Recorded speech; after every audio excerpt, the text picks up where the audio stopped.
The other day, we learned handstands and handstand roll downs. Today, I want to kind of go over some handstand bridges. So we'll start with just learning what a back bend is. You've probably seen those people who you feel like are totally contorting their body, and basically they are. We're going to go over how you start a back bend. So just talking it out first, you're going to stand with your feet shoulder length apart.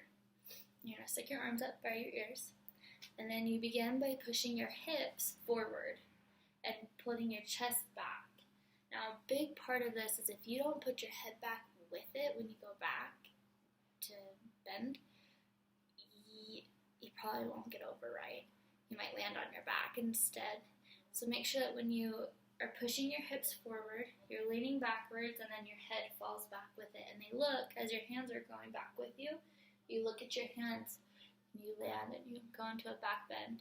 If you've never done it before, there's a good chance that you won't make it by yourself. So either have something squishy on the ground to catch you, or if you know anyone who's willing to help, have them grab your waist and hold you up so that you don't completely fall over. And that way you have some resistance when you're trying to bend backwards.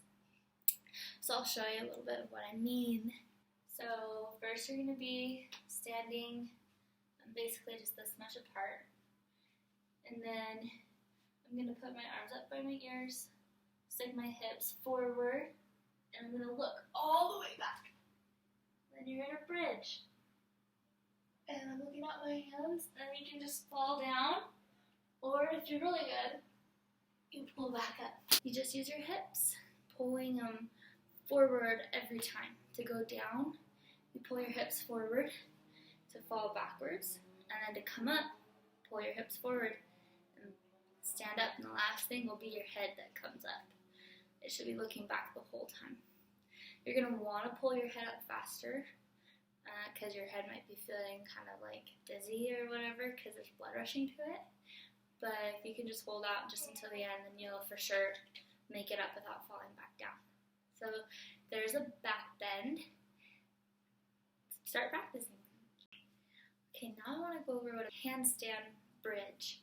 So if you might have noticed, that kind of looked like a bridge. Your body turns into one. And so what a handstand bridge is, last week we learned how to do a handstand. You just kick your legs up, and then we came back down. But now what we're going to do, we did handstand roll downs too. We kicked them up, and we rolled, right? We got that forward motion. So what we're going to do now is after you get your back bend down, you're going to kick up into a handstand, and I told you to look at your hands, right? So when you're looking at your hands, your legs are going to start to fall over, and you're going to land in the back bend. Alright? So I'll show you a little bit what that looks like.